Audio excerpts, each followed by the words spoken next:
ഹല്ല guys, ഹൃദയപൂർവ്വം കണ്ട് മോഹൻലാൽ, സിദ്ദീഖ്, നമ്മുടെ മാളവിക, പിന്നെ നമ്മളെ അമൽ ഡേവിസ്, പിന്നെ നമ്മുടെ പഴയ ഒരു നടിയുണ്ടല്ലോ, മറ്റേ പൂവേ ഉനക്കാകെ സൊല്ലാമലേ യാർ പാർത്തത്, ആ പാട്ടിലേക്കുള്ള നടി.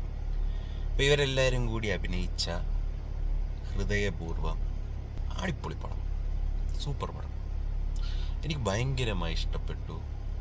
അപ്പം ചിലപ്പോൾ നിങ്ങൾ ചോദിക്കും, ലോകയ്ക്ക് ഇതല്ലല്ലോടാ പറഞ്ഞത്, നിനക്ക് ലോക കണ്ടിട്ട് ഇഷ്ടപ്പെട്ടില്ലല്ലോടാ. എടേ, ഓരോ പടത്തിന് ഓരോ സ്കെയിലുണ്ട്. ഇപ്പോൾ ലോക എന്ന് പറയുന്നൊരു പടം ഓൾറെഡി നമ്മൾ ആ ഒരു സ്കെയിലിൽ അല്ലെങ്കിൽ ആ ഒരു എക്സ്പെക്റ്റേഷനിൽ ആ ഒരു പടം ഏത് റേഞ്ചാണെന്ന് നമുക്കറിയാം. അപ്പോൾ ആ ഒരു എക്സ്പെക്റ്റേഷനിൽ കണ്ടപ്പം എൻ്റെ എക്സ്പെക്റ്റേഷനുമായിട്ട് മീറ്റ് ചെയ്തില്ല എന്നേ ഞാൻ ഉദ്ദേശിച്ചുള്ളൂ. ഇപ്പോൾ ഹൃദയപൂർവ്വം എന്ന് പറയുന്ന ഒരു പടം കാണാൻ പോയിരിക്കുമ്പോൾ നമ്മൾ മറ്റേ ബാഹുബലിയുടെ റേഞ്ച് പ്രതീക്ഷയല്ല പോണത്. അതൊരു ഫാമിലി ഓറിയൻറ്റഡ് പടം, സത്യനന്ദിക്കാടിൻ്റെ പടം. അപ്പം നമ്മൾ ആ ഒരു മൈൻഡ് സെറ്റിൽ പോകും. അതായത് നമ്മളെ ടെൻഷനും സ്ട്രെസ്സൊക്കെ പിടിച്ചിരിക്കുന്ന ഈ ഒരു ലൈഫിൽ നമ്മൾ ഇതൊക്കെ അങ്ങ് മാറ്റി വെച്ച് ഒരു 2.5 മണിക്കൂർ നമ്മളിങ്ങനെ മനസ്സൊക്കെ ശാന്തമാക്കി റിലാക്സ് ആയിട്ട് ഒരു കാര്യങ്ങളും നമ്മൾ ചിന്തിക്കാതെ ഈ സിനിമയ്ക്ക് ടിക്കറ്റ് എടുത്ത് പോയിരുന്ന് ഇങ്ങനെ മനസ്സവൻ്റെ പീസ് മൈൻഡായിട്ട് നമുക്കിരുന്ന് കണ്ടാസ്വദിക്കാൻ പറ്റുന്ന ഒരു ഒരു ഒരു മുട്ടായി പടം. അത് സ്റ്റാർട്ടിങ്ങിലെ കുറച്ച് കോമഡി വരുന്നുണ്ട്. അപ്പോൾ എല്ലാ കോമഡിയും ചിരി എന്നില്ല, ഡിപ്പെൻസ് ആണ്, പലർക്ക് പല രീതിയിലാണ്. പക്ഷേ എന്നിരുന്നാലും ഏകദേശം തിയേറ്റർ മുഴുവനുമായിട്ടും ചിരിച്ച് മറിഞ്ഞ് മെഴുകാൻ പറ്റുന്ന രീതിയിലുള്ള കോമഡികളുണ്ട്. ഓൾറെഡി ഭയങ്കര തെളിയിച്ച ആൾക്കാരാണ്. അപ്പോൾ അതുകൊണ്ട് ആരും നമുക്ക് തന്നെ എടുത്ത് മോഹൻലാലിൻ്റെ അഭിനയമൊക്കെ സൂപ്പറായിരുന്നു അങ്ങനെയൊന്നും എടുത്തു പറയേണ്ട കാര്യമില്ല. ഈ മാളവിക ചെയ്ത ക്യാരക്ടർ ഒരു പൂനെക്കാരി മലയാളി ആയിട്ടാണ് പുള്ളിക്കാരി. അപ്പോൾ ആ ഒരു ക്യാരക്ടർ പുള്ളിക്കാരി അടിപൊളിയായിട്ട് തന്നെ, കാരണം പൂനെയിൽ ജനിച്ച് വളർന്ന മലയാളി എന്നുള്ള രീതി, അത് ഒരു ഡയലോഗിലായിക്കോട്ടെ, ആ ഒരു മാനറിസത്തിലും കാര്യങ്ങളും എല്ലാം നല്ല അടിപൊളിയായിട്ട്. കാരണം മലയാളിയാണ്, പക്ഷേ സ്ലൈറ്റ്ലി വരുന്ന ചെറിയ ചെറിയ ശൈലികളിലെ വ്യത്യാസങ്ങൾ അതൊക്കെ ഗംഭീരമായിട്ട് തന്നെ ചെയ്തിട്ടുണ്ട്. നമ്മളിങ്ങനെ മൈൻഡൊക്കെ റിലാക്സ് ചെയ്ത് കുറച്ച് നേരം നമുക്ക് മറ്റ് കാര്യങ്ങൾ, ടെൻഷൻ, പിന്നെ ജോലി ഭാരം, വീട്ടിലെ പ്രശ്നം എന്തോ ആയിക്കൊണ്ട് പോട്ടെ, എല്ലാം മാറ്റി വെച്ച് പോയിരുന്ന് നമുക്ക് കണ്ട് ആസ്വദിക്കാൻ പറ്റുന്ന ഒരു പടം, അടിപൊളി പടം, എല്ലാവരും കാണണം. പിന്നെ ഈ പടത്തിൽ നമ്മുടെ ഈ ബിസിനസ്സുമായിട്ട് ബന്ധപ്പെട്ട ഒരു ഡയലോഗ് പറയുന്നുണ്ട്. അതായത് നമ്മൾ ഉറങ്ങി കിടക്കുമ്പോഴും നമ്മളെ ബിസിനസ് നമുക്ക് വേണ്ടി പ്രവർത്തിക്കണം എന്നൊക്കെ ഒരു ഡയലോഗുണ്ട്. അപ്പോൾ അതിന് മോഹൻലാൽ ഒരു കൗണ്ടർ പറയും ഈ ഒരു പടത്തിൽ.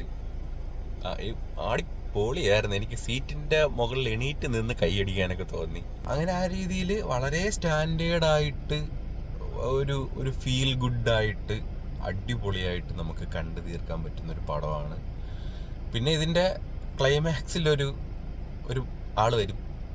പേഴ്സണലി എനിക്ക് ഇഷ്ടപ്പെട്ടില്ല. ആൾ ഭരണ രംഗം ഇഷ്ടപ്പെട്ടില്ല എന്നല്ല, എനിക്ക് ആളെ ഇഷ്ടപ്പെട്ടില്ല. അതിൻ്റെ ഒരു കുറവ് മാത്രമേ എനിക്ക് തോന്നിയുള്ളൂ. കാരണം അത്രയും ടൈം നമ്മളിങ്ങനെ ആസ്വദിച്ചിങ്ങനെ ഇരുന്നിട്ട് അവസാനം ഒരു ഫേസ് കാണിക്കും. അപ്പം അത് കാണിച്ചപ്പോൾ എനിക്കങ്ങോട്ട് അത്രയും നേരം ഉണ്ടായിരുന്നു അങ്ങനത്തെ ഒരു തോന്നൽ വന്ന്. ബാക്കി പടം ഒരു അടിപൊളി പടം. അടിപൊളി മീൻസ് എന്താണ്, ഒരു ഫാമിലി ഓറിയൻറ്റഡ്, ഈ പറഞ്ഞ ചളിക്കൂമ്പാരങ്ങളോ ക്രിഞ്ച് പരിപാടിയോ ഒന്നുമില്ലാത്ത വളരെ സ്റ്റാൻഡേർഡായിട്ടുള്ള ഒരു അടിപൊളി പടം.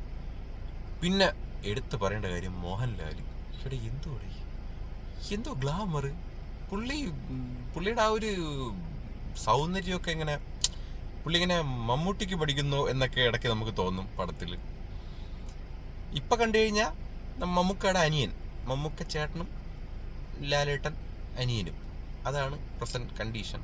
ആരുമായിട്ടും പുള്ളി ആ ഒരു കോംബോ കിടിലായിട്ട് വർക്ക് ചെയ്തിട്ടുണ്ട്. ഇപ്പോൾ സിദ്ദീഖുമായിട്ടുള്ള സീനായിക്കോട്ടെ, ഭയങ്കര ലാലേട്ടനുമായിട്ട് ഭയങ്കര കോമ്പിനേഷനാണ്. പിന്നെ നമ്മുടെ അമൽ ഡേവിസുമായിട്ടുള്ള അമൽ ഡേവിസിന്റെ പ്രായവും ലാലേട്ടന്റെ പ്രായവും ആ ഒരു ഏജ് ഗ്യാപ്പൊന്നും ഒരു രീതിയിലും ഫീൽ ചെയ്യൂല. അമൽ ഡേവിസുമായിട്ടുള്ള കോംബോയും കിടിലമായിട്ട് വർക്കായിട്ടുണ്ട്. ഞാൻ നേരത്തെ പറഞ്ഞ പൂവേ ഉനക്കാകയിലെ നടി അതായത് അമ്മയും മോളും, ഈ അമ്മയായിട്ടും ലാലേട്ടന്റെ ആ ഒരു കോംബോ പെയർ അമ്മയുടെ അടുത്ത് നിൽക്കുമ്പോഴും വർക്കാവുന്നുണ്ട്, മോളെടുത്ത് നിൽക്കുമ്പോഴും ആ ഒരു കോംബോ പേര് വർക്കാവുന്നുണ്ട്. അങ്ങനെ മൊത്തത്തില് കൊള്ളാം. നമുക്കിങ്ങനെ വളരെ ഹാപ്പി ആയിട്ട് വളരെ സന്തോഷമായിട്ട് നമുക്കിങ്ങനെ 2-2.5 മണിക്കൂർ നമുക്ക് ആശ്വാസത്തിലിരുന്ന് കണ്ട് രസിക്കാൻ പറ്റുന്നൊരു പടമാണ്. അപ്പം എല്ലാവരും തിയേറ്ററിൽ പോയി കാണണം. പിന്നെ ഞാൻ പറഞ്ഞില്ല, ലോക എന്ന് പറയുന്നത് ഒരു തിയേറ്റർ മെറ്റീരിയൽ പടമാണ്. ഇത് മറ്റേ തിയേറ്റർ മെറ്റീരിയൽ മറ്റേ രാജാപ്പെട്ട സംഭവമൊന്നും ഇതിലില്ല. പക്ഷേ അത് തിയേറ്ററിൽ തന്നെ പോയി കാണണം. കാരണം നമുക്കിങ്ങനെ എൻജോയ് ചെയ്ത് ഇതുപോലുള്ള പടങ്ങളൊന്നും ഈ ഇടക്കാലത്തൊന്നും കാരണം നമ്മൾ കണ്ട് മനസ്സ് നിറയുമെന്നൊക്കെ പറയൂലേ. അപ്പോൾ ആ രീതിയിലുള്ളൊരു എനിക്ക് എൻ്റെ ഓർമ്മയിലില്ല. അപ്പോൾ ഈ ഇടക്കാലത്ത് നമ്മൾ കണ്ടിട്ടില്ലാത്ത രീതിയിലുള്ളൊരു നല്ലൊരു feel good family entertainer comedy ഉണ്ട്. ഈ ഒരു സോങ് ഉണ്ട്, ഹൃദയമേ ഹൃദയമേ എന്ന് പറഞ്ഞൊരു സോങ് ഉണ്ട്. അപ്പോൾ അതിൻ്റെ പ്ലേസ്മെൻ്റ് ഒക്കെ അടിപൊളിയായിരുന്നു. ആ ഒരു പാട്ട് കയറി വരുമ്പം നമുക്ക് തന്നെ ഒരു എന്താ അത് ഇങ്ങനെ പറയേണ്ട കാര്യമല്ല. നിങ്ങളൊക്കെ തിയേറ്ററിൽ ഇപ്പോൾ എക്സ്പീരിയൻസ് ചെയ്യേണ്ട കാര്യമാണ്. എല്ലാവരും പോകണം. ഒരിക്കലും മറ്റേ ഈ ലാലേട്ടൻ ഫാൻസും മറ്റേ സപ്പോർട്ട് ചെയ്ത് അങ്ങനെ കൊണ്ടുപോകാനുള്ളൊരു പടമൊന്നുമല്ല.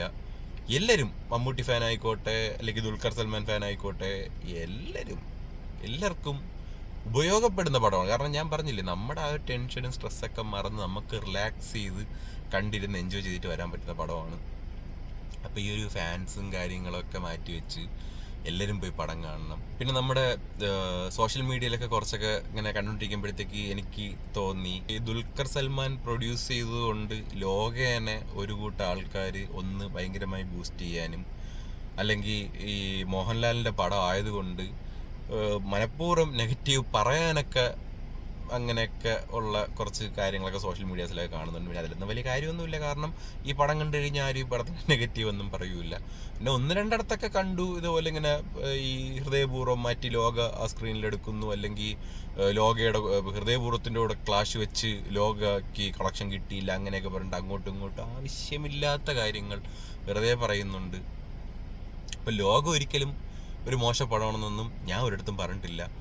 ലോക എൻ്റെ എക്സ്പെക്റ്റേഷന് മീറ്റ് ചെയ്തില്ല അതിൽ കുറച്ച് കാര്യങ്ങൾ. പിന്നെ അതിൻ്റെ സ്റ്റോറി ആണെന്നുണ്ടെങ്കിലും അതായത് ഒരു കാര്യം കാണിച്ച് ആ ഒരു കാര്യത്തിൽ തന്നെ നിർത്താനായിട്ട് ആവശ്യമില്ലാതൊരു വിഷയം വന്ന് ആ വിഷയത്തിൽ തന്നെ പടം അങ്ങ് തീരും. അപ്പോൾ ആ കാര്യം എനിക്ക് ഒരു ഓക്കെ ആയില്ല. അപ്പം അതുകൊണ്ടാണ് ഞാൻ മൊത്തത്തിൽ അത് കിടിലം പടമാണെന്ന് പറയാൻ പറ്റൂല എന്ന് പറഞ്ഞത്. അല്ലാതെ പടം കൊള്ളൂല അങ്ങനെയൊന്നുമല്ല. പടം തിയേറ്റർ മെറ്റീരിയൽ പടമാണ്. ഹൃദയപൂർവ്വവും അടിപൊളി പടമാണ്. ഈ ഹൃദയപൂർവ്വം കാണുമ്പോൾ നമുക്ക് മറ്റേ ഓൾറെഡി നമുക്ക് അറിയാം സത്യനന്ദിക്കാരൻ്റെ പടമാണ്, ഒരു ഫാമിലി പടമാണ്. നമ്മൾ ആവശ്യമില്ലാത്ത കാര്യങ്ങളൊക്കെ മറ്റേ ഇവിടെ ഇങ്ങനെ ആയിരിക്കും ഇവിടെ അങ്ങനെ ആയിരിക്കും അങ്ങനെ നമ്മൾ എക്സ്പെക്ട് ചെയ്യേണ്ട കാര്യമില്ല. അപ്പോൾ ആ ഒരു രീതിയിൽ നിൽക്കുമ്പോഴത്തേക്ക് നമ്മുടെ എക്സ്പെക്റ്റേഷനും ഒത്തിരി മുകളിൽ പടം തന്നു എന്നുള്ളതാണ്. അപ്പോൾ എല്ലാവരും തിയേറ്ററിൽ പോയി പടം കാണണം. കൊള്ളാം. ഇതുപോലെ നല്ല നല്ല പടങ്ങൾ നമുക്ക് കണ്ട് ആസ്വദിച്ച് നമുക്ക് എൻ്റർടൈൻ ചെയ്യാൻ പറ്റുന്ന, അല്ലെങ്കിൽ ഇങ്ങനെ മൈൻഡ് റിലാക്സ് ചെയ്യാൻ പറ്റുന്ന ഒത്തിരി പടങ്ങൾ വരട്ടെ. ഞാൻ അങ്ങനത്തെ ഒരു ഫാമിലി ഓറിയൻറ്റഡ് പടങ്ങളുടെ ഒരു ആരാധകനാണ് ഞാൻ. ഇപ്പം എല്ലാത്തിലും ഉപരി ഞാനൊരു സിനിമാ പ്രേമിയാണ്. എല്ലാ ടൈപ്പ് പടങ്ങളും എനിക്കിഷ്ടമാണ്. പല എക്സ്പെരിമെൻ്റ് പടങ്ങൾ വേണം, അതുപോലെ തന്നെ ഫാമിലി ഓറിയൻറ്റഡ് വേണം, റോം കോം വേണം, ഫാൻറ്റസി വേണം, ഹൊറർ വേണം, ത്രില്ലർ വേണം. എല്ലാ ജേണർ പടങ്ങളും കാണണം. എല്ലാ പടങ്ങളും നന്നായിരിക്കണം. അപ്പോൾ എല്ലാവരും ഈ പടം തിയേറ്ററിൽ പോയി കാണണം. ഫാമിലി ആയിട്ട് പോകണം, ഫ്രണ്ട്സായിട്ട് പോവുക, അല്ലെങ്കിൽ കാമുകയായിട്ട് പോവുക, ആരുമായിട്ടെങ്കിലും ഒക്കെ പോവുക, അല്ലെങ്കിൽ ഒറ്റയ്ക്ക് പോവുക. എങ്ങനെ പോയാലും നിങ്ങൾക്ക് പടം കണ്ട് എൻജോയ് ചെയ്യാൻ പറ്റും. അടിപൊളി പടമാണ്. എല്ലാവരും തിയേറ്ററിൽ പോയി കാണണം. ഒരു പടത്തിനെ പറ്റിയിട്ട് ഭയങ്കര ഡീറ്റെയിലിംഗ് ആയിട്ടൊന്നും മറ്റേ വലിച്ചു കീറിയൊന്നും സംസാരിക്കാനില്ല. അതിൻ്റെ അവിടെ ഇവിടെയൊക്കെ ഉള്ള കാര്യങ്ങൾ പറയാനാണെന്നുണ്ടെങ്കിൽ ഒത്തിരി കാര്യങ്ങൾ പറയാനുണ്ട്. അപ്പോൾ നമ്മൾ ആവശ്യമില്ലാതെ ഞാൻ ഈ പറഞ്ഞ പോലെ നമ്മൾ പറഞ്ഞല്ലെങ്കിൽ ഒരു സ്പോയിലറാക്കി അതിൻ്റെ ആവശ്യമില്ല. അപ്പം ഈ പടം എല്ലാവരും പോയി കാണുക, ഹാപ്പി ആയിട്ടിരിക്കുക. ലോകയുടെ റിവ്യൂവിൽ ഒരുപാട് നെഗറ്റീവ് കമൻറ്റും കാര്യങ്ങളും ഒരുപാട് നെഗറ്റീവും ഉണ്ട് പോസിറ്റീവും ഉണ്ട് എല്ലാം ഉണ്ട്. അപ്പം ഞാൻ പറയുന്ന കാര്യങ്ങൾ എല്ലാവർക്കും അതേ രീതിയിൽ തന്നെ കണക്റ്റ് ആവണമെന്നില്ല. ഞാൻ കണ്ടിട്ട് എൻ്റെ അഭിപ്രായം, എനിക്ക് തോന്നിയ അഭിപ്രായമാണ് ഞാൻ പറഞ്ഞത്. പിന്നെ ആ റിവ്യൂവിൽ ഞാൻ ഒരുപാട് കാര്യങ്ങൾ അങ്ങനെ ഞാൻ ഈ സ്പോയിലർ ആവുന്ന കാര്യങ്ങൾ മാക്സിമം അവോയ്ഡ് ചെയ്തിട്ടാണ് ഞാൻ സംസാരിക്കുന്നത്. അപ്പോൾ അതുകൊണ്ട് എല്ലാ കാര്യങ്ങളും നമുക്ക് ചിലപ്പോൾ അങ്ങനെ തുറന്ന് പറയാൻ പറ്റിയെന്ന് വരില്ല. ബാക്കി കാര്യങ്ങൾ മാക്സിമം സ്പോയിലർ ഫ്രീ ആയിട്ട് ഒക്കെ ഞാൻ സംസാരിച്ചിട്ടുണ്ട്. അതിൽ എനിക്ക് തോന്നുന്ന അല്ലെങ്കിൽ എനിക്ക് ഇഷ്ടപ്പെട്ട കാര്യങ്ങൾ എടുത്ത് പറയുന്നു, ഇഷ്ടപ്പെടാത്ത കാര്യങ്ങൾ എടുത്ത് പറയുന്നു, അത്രേ ഉള്ളൂ. അതിപ്പോൾ ഞാൻ പറഞ്ഞെന്നും പറഞ്ഞുകൊണ്ട് പടം മോശപ്പടമാണെന്നും അല്ല, അല്ലെങ്കിൽ ഞാൻ കൊള്ളാമെന്നും പറഞ്ഞുകൊണ്ട് പടം ഗംഭീര പടമാണെന്നും അല്ല. എനിക്കിഷ്ടപ്പെട്ടു, എനിക്കിഷ്ടപ്പെട്ടില്ല. ചിലപ്പോൾ 10 പേർക്ക് ഞാൻ പറയുന്ന കാര്യങ്ങൾ കണക്റ്റ് ആവുമായിരിക്കാം, ചിലപ്പം വേറെ 10 പേർക്ക് ഞാൻ പറയുന്ന കാര്യങ്ങളായിട്ട് യോജിക്കാൻ പറ്റൂലായിരിക്കാം. അപ്പം അതിലൊന്നും വേറെ കാര്യമൊന്നുമില്ല. പിന്നെ മാക്സിമം നെഗറ്റീവുകൾ നമ്മൾ ഒഴിവാക്കി നിർത്തുക എന്നുള്ളതാണ്. എന്തിനു വെറുതെ സ്പ്രെഡ് ലവ്, എല്ലാവരും ഹാപ്പി ആയിരിക്കട്ടെ. ഈ ചുമ്മാ കമൻറ്റിലൊക്കെ വന്നിട്ട് തെറി പറയുന്നു, ചീത്ത പറയുന്നു, എന്തിന്? അതിൻ്റെ ആവശ്യം എന്ത്? Why this kolaveri? ഉള്ള ടൈം ഹാപ്പി ആയിട്ടിരിക്കുക, സ്പ്രെഡ് ലവ്, അത്രേ ഉള്ളൂ. ഹൃദയപൂർവ്വം എല്ലാവരും പോയി കാണണം. നല്ലൊരു പടമാണ്. ഇത്രയേ ഉള്ളൂ. ഇനി ഒരു റിവ്യൂ അല്ലെങ്കിൽ ഒരു വ്ളോഗായിട്ട് എന്തെങ്കിലുമൊക്കെ ആയിട്ട് ഞാൻ വീണ്ടും വരാം. Okay, by.